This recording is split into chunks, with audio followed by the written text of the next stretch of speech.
Hello, we are grassroots volunteers reading Elizabeth Warren's plans aloud so that the sight impaired and other busy people can learn about Warren's ideas for a better America while multitasking. We are not professional voice artists, we do not have fancy equipment, we do not have sound studios. We will get tongue-tied, we will stumble over words, you may even hear an occasional dog bark or baby cry. You can read all of Elizabeth Warren's plans yourself by Googling the words Team Warren Medium. Again, that's Team Warren Medium. And without further ado, here's one of Elizabeth Warren's plans. A Plan for Economic Patriotism by Elizabeth Warren. I come from a patriotic family. All three of my brothers joined the military, and I am deeply grateful for the opportunities America has given me. But the giant quote-unquote American corporations who control our economy don't seem to feel the same way. They certainly don't act like it. Sure, these companies wave the flag, but they have no loyalty or allegiance to America. Levi's is an iconic American brand, but the company only operates 2% of its factories here.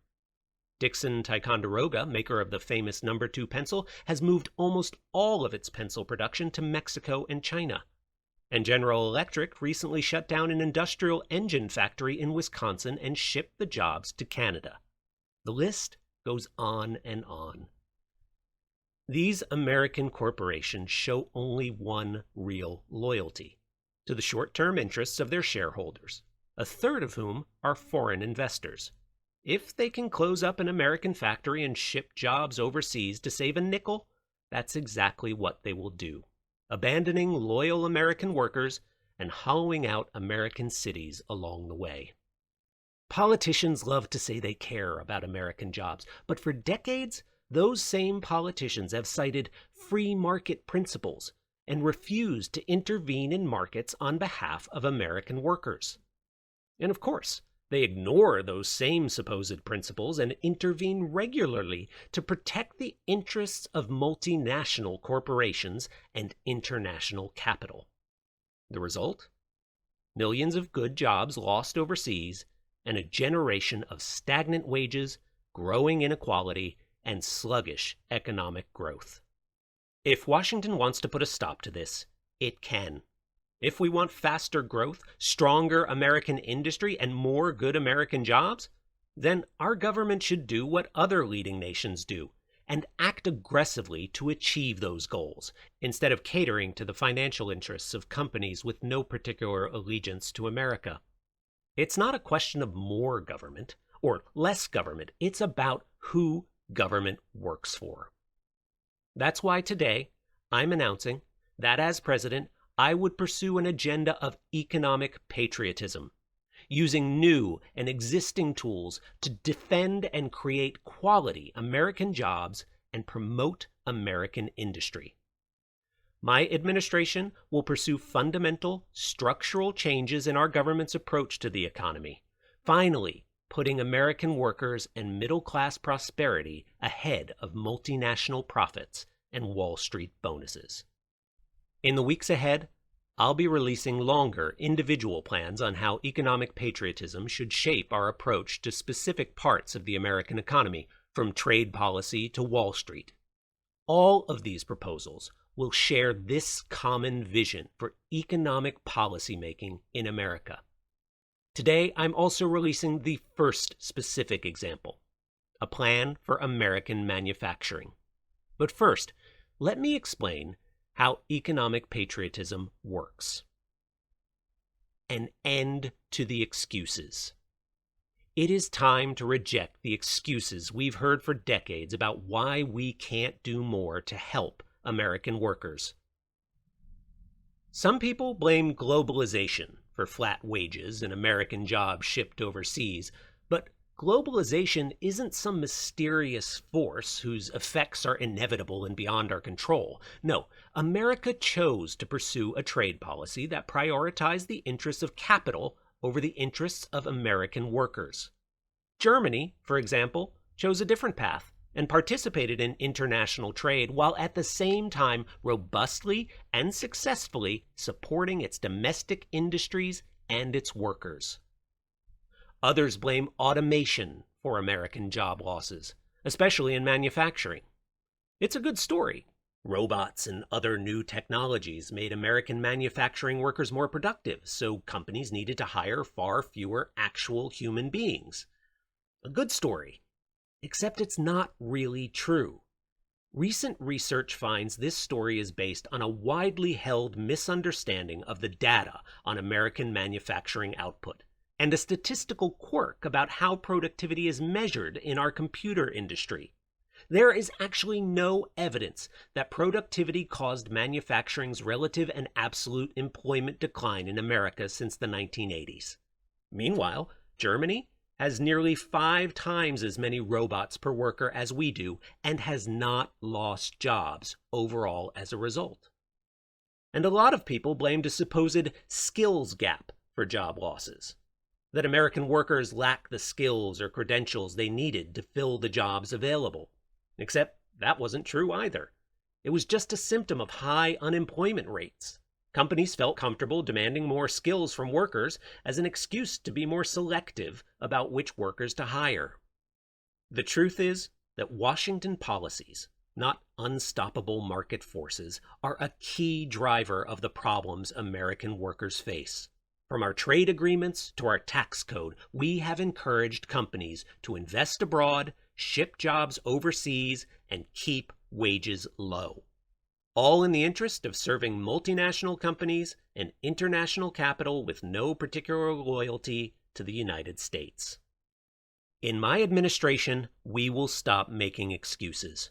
We will pursue aggressive new government policies to support American workers, and we will start with 2 major changes. 1. Aggressively using all of our tools to defend and create American jobs.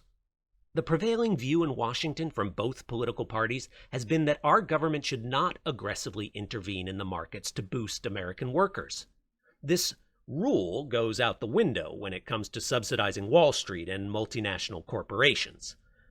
We have tried that approach, and it has failed spectacularly. From our own experience and the experience of other countries, we know what type of government actions actually work to promote sustainable job growth and industrial development. It's time to have the courage to pick up the tools we have and use them. 2. Consolidating existing government programs that affect job creation into a new agency with the sole responsibility to create and defend quality, sustainable American jobs. This new department, the Department of Economic Development, will replace the Commerce Department, subsume other agencies like the Small Business Administration and the Patent and Trademark Office, and include research and development programs, worker training programs, and export and trade authorities like the Office of the U.S. Trade Representative. The new department will have a single goal: creating and defending good American jobs. Aggressive intervention on behalf of American workers. If we can aggressively intervene in markets to protect the interests of the wealthy and well-connected, as we have for decades with bailouts and subsidies, then we can damn well use all the tools at our disposal to protect the interests of American workers. That's why we should use a variety of more aggressive tactics, including more actively managing our currency value to promote exports and domestic manufacturing. One of the most important factors in our trade deficit and our weak export levels is the value of our currency. Other countries have actively managed the value of their currency to boost exports and develop their domestic industries. And foreign investors and central banks have driven up the value of our currency for their own benefit. We should consider a number of tools and work with other countries harmed by currency misalignment to produce a currency value that's better for our workers and our industries. Leveraging federal R&D to create domestic jobs and sustainable investments in the future. We spend only half as much as we did in the 1980s on federal research and development. Meanwhile, when American taxpayers do invest in R&D, we often see American companies take that research and use it to manufacture products overseas, like Apple did with the iPhone. The companies get rich, and American taxpayers have subsidized the creation of low-wage foreign jobs. Other countries have adopted different approaches to public R&D funding that have produced strong outcomes for the economy and for taxpayers. Learning from these approaches, my administration will substantially increase our investments in R&D, but with 3 critical new conditions. 1. Production stemming from federally funded research should take place in the United States. If taxpayer investments in R&D lead to new ideas and products, those products should be made here. The federal government already includes this requirement in some of its programs, but it should be a standard requirement absent truly extraordinary circumstances. 2. Taxpayers should be able to capture the upside of their research investments if they result in profitable enterprises. Like any investor, taxpayers should get a return on the risky investments they are making in R&D. That can take various forms. Taxpayers can get an equity stake in any company that relies on intellectual property these investments create, retain royalties on publicly funded innovation, or a golden share of the patent revenue, or require the companies benefiting from publicly funded R&D to reinvest profits back into domestic production, R&D, and worker training programs, rather than into stock buybacks. 3. R&D investments must be spread across every region of the country, not focused on only a few coastal cities. There are talented Americans in every part of the country, but too often, cities and towns experience brain drain and shrink because corporations move jobs and opportunities overseas or to a small handful of American cities. We must allocate R&D funding across the country to ensure that there are economic opportunities in every region and that funding is targeted at solving regional problems. Increasing export promotion to match the efforts of our competitors. In 2017, our main export promotion agency, the Export-Import Bank, provided $200 million in total medium and long-term financing to support American exports. China's equivalent agency provided more than 100 times as much support, while Germany's agency provided more than 30 times as much support. We must spend more to boost American exports so we can level the playing field for American workers. And while historically a large chunk of the Export-Import Bank's support has gone to a handful of big companies, our export promotion should focus more on smaller and medium-sized businesses. Deploying the massive purchasing power of the federal government to create markets for American-made products. The federal government spends hundreds of billions of dollars each year to purchase goods and services. We should require, whenever possible, for the government to purchase American-made products and use large federal procurement commitments as a tool to create demand for new American-made goods and to develop particular domestic industries. Restructuring worker training programs to deliver real results for American workers and American companies.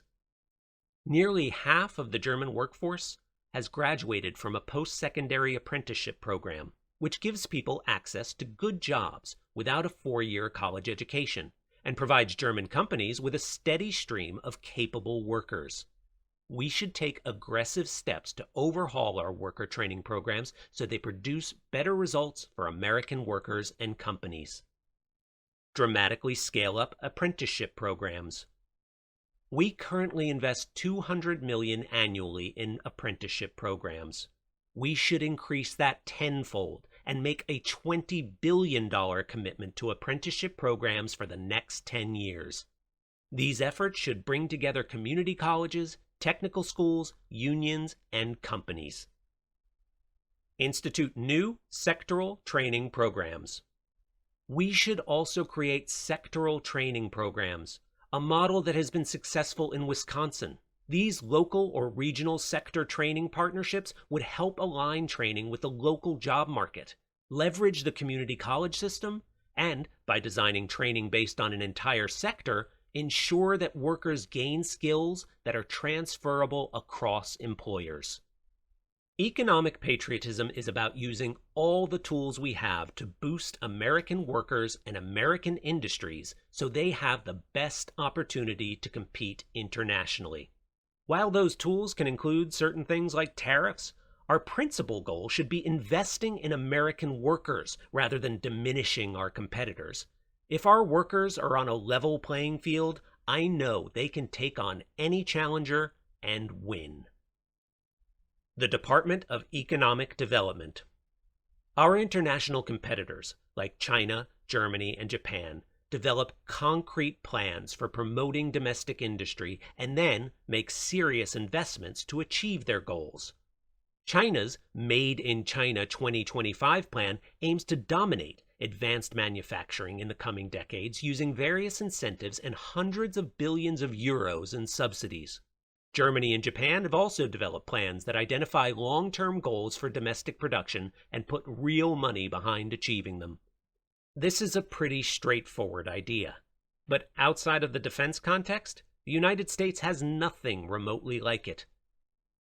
Government programs that affect job creation are an afterthought, uncoordinated, and scattered across the government, and submerged in larger agencies with different primary missions.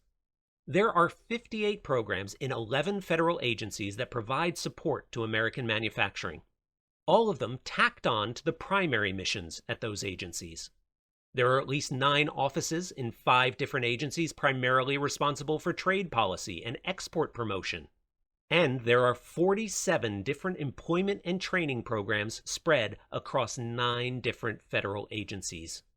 Even worse, there are some government agencies that undermine sustainable American jobs. For example, the Office of the United States Trade Representative, whose mission is to negotiate trade deals on behalf of America, is captured by the interests of corporate executives and lobbyists. Its actions across administrations demonstrate a deep ideological opposition to anything that might put the interest of American workers above the interests of multinational corporations or Wall Street. We should put all of these offices and programs in the same place, get rid of the ones that are redundant or don't work, and bring the rogue ones to heel, to make it clear that the unified mission of the federal government is to promote sustainable, middle-class American jobs. That's why I'm proposing the creation of a new agency, the Department of Economic Development, that will have the single goal of defending good-paying American jobs and creating new ones. The department will be responsible for creating a National Jobs Strategy, NJS, every 4 years, just as countries like Germany and China produce regular strategic plans. The NJS will be a long-term plan that examines the worldwide economic environment and identifies new risks and opportunities. It will focus not just on the overall American economy, but on regional economies. It will examine trends that have disproportionate effects on rural communities and smaller cities. And it will establish clear goals for American jobs and American industry that will guide how the Department of Economic Development prioritizes its investments and directs its programs. Critically, all of our trade-related programs will fall within the new department. By placing our trade programs within this new department, we will make clear that trade policy must defend and create American jobs. It's becoming easier and easier to shift capital and jobs from one country to another. That's why our government has to care more about defending and creating American jobs than ever before, not less. We can navigate the changes ahead if we embrace economic patriotism and make American workers our highest priority, rather than continuing to cater to the interests of companies and people with no allegiance to America.